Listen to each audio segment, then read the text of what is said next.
I just watched First Man. I keep accidentally calling it Early Man. That's an Aardman animation about cavemen playing football. No, First Man, which came from Damien Chazelle, who they're directing it, as well as it stars Ryan Gosling and Linus Sandgren as the DOP and Justin Hurwitz doing the composing, which is all the same people as La La Land, which came out a couple of years earlier.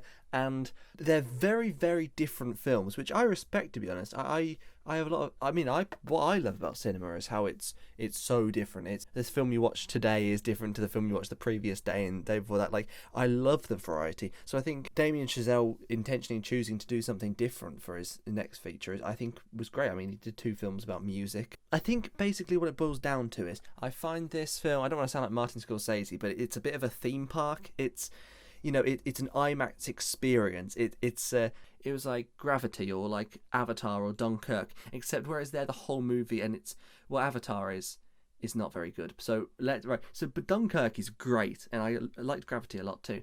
So whereas they're the whole movie, it's an experience. That's fine. That's the point of the film. That's they've still got a story, and it's very engaging, but it's less important than just being as if you're there. You're in the moment. And those scenes are great, like the bits. I mean, I watched it on my laptop on Netflix, but they still looked well. I'll get onto it.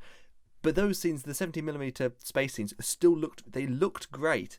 But the problem is, they are just a small fraction of the film. It doesn't take off to space till maybe the last fifth of the film. Like, I don't even think it's a quarter. I think it's probably a bit less than that.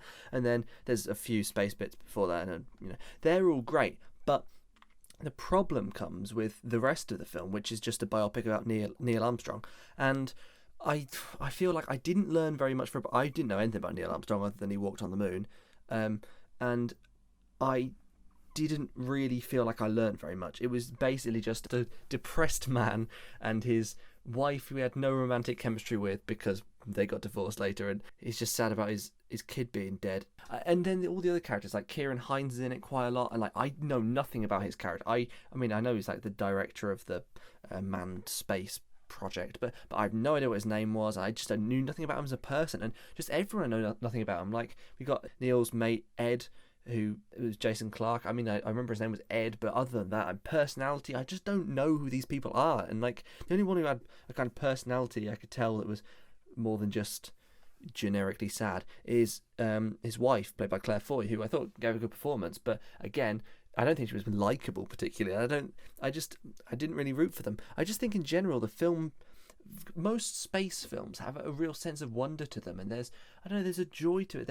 There's a romance about going into the stars, and I just thought there's a little bit of that right at the end, but I just thought for the most part it's quite lifeless, which is a shame, because I think Justin Hurwitz does a really good score. There's a motif. There's like, I guess it's like Neil Armstrong's theme or something plays throughout, and I think it's lovely. I think it's a really nice piece, and that's the only time in the movie where I feel the kind of magic of that you should be feeling from a film like this. It's it's a moment in history, and it always just felt like, it just felt like another day in the office. Or it just felt it was just too mundane for me.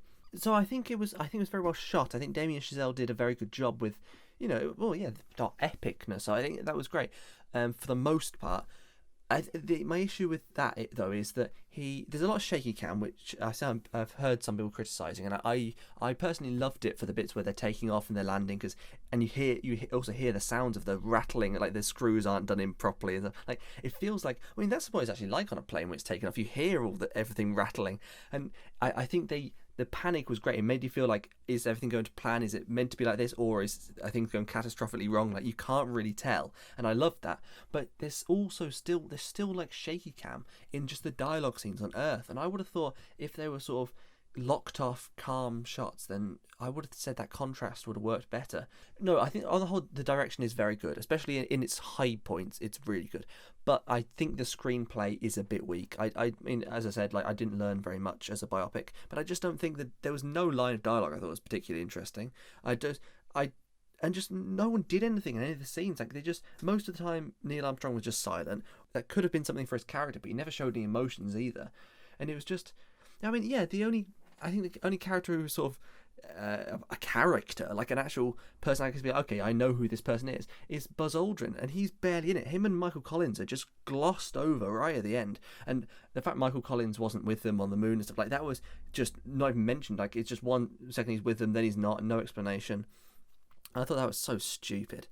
Oh, but talking about the bit on the moon, how the fact that Donald Trump said about because they don't show him planting the American flag, that was unpatriotic and everything, and he got people to boycott the movie even though he'd never seen it, and it actually did, they reckon, have an impact on the box office. That is so stupid. Come on, it's so patriotic. Americans are just ridiculously patriotic to like a point that's a little bit cringe. Like Ryan Gosling, like, I just think he had no charisma, and I mean that's the script, that's the direction pretty much, but that's what he's like in La La Land too. I think it works for that character, but I just think it's too lifeless for a lead. Like, at least in La La Land, he's like the joint lead with Emma Stone, who's very, like, she's got stuff to her. She shows emotions properly, and like she's got the joyous moments too. I just thought in this, carrying a movie, I can't be living with a lead who's that dull. Yeah, no one looked anything like they did in real life. I know Buzz Aldrin was like balding, but this guy was like completely bald on the top of his head, and it was just. I'll give it 3 stars. Like I said though, I did watch it on my laptop on Netflix. Now, I don't think that. Right. So as I'm saying about the whole experience thing, I also watched Dunkirk on this laptop, and it looked phenomenal. And Gravity, I watched my TV downstairs. That looked phenomenal. I don't think a film should be only watchable in the cinema. I think it has to stand up on its merits as a film. It has to also just work in any form. Like, I know, like, David Lynch especially hates me watching films on a phone, but yes, it will never be the same, but it should still work. It should still be, the quality of the writing should always come across. And I think something which, the only way that I think it did really negatively affect me on the laptop is it's shot on film, right? So it's the shuttle scenes to look kind of like the shuttles could be falling apart. There, it's flimsy. There's a real risk. There's a real sense of like, is everything could go wrong at any second. Which quickly, there's loads of stuff that looks really rusty and grimy, which makes no sense because it's new. But anyway, that was a stupid production design decision. But no, so that stuff shot on 16mm to look kind of old, like not that great, and then the other scenes are all in 35mm, so it looks, it's still grainy, but it's pretty clear.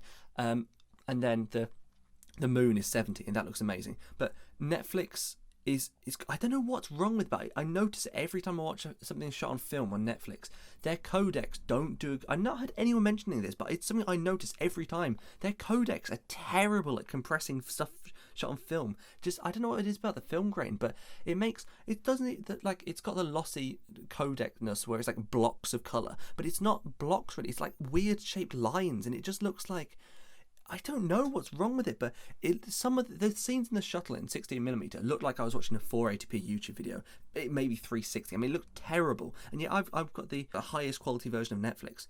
Like, it just doesn't. They need to fix that problem. It's so annoying. I mean, Netflix clearly doesn't know anything about. They don't know what they're talking about a lot of the time, because they refuse to let people shoot their originals on Arri Alexas because they're not 4K. They're 3.5K upscaled, but apparently that's, even though it's better quality, it's not just, they seem to think it's just about pixels, like 4K must be best. Like, no, it's the quality of the pixels. You can have, my camera does 4K, it looks, the picture quality's awful, the amount of pixels doesn't matter, it's the quality of those pixels. So the fact that they just don't understand things like this, they need to fix the fact that their stuff shot on film compresses horribly. So that was just something where I'm not going to mark the film down for it, but just, if you're going to watch it on Netflix, it is on Netflix right now. I think it's going off in a couple of weeks though, but it might come back on at some point.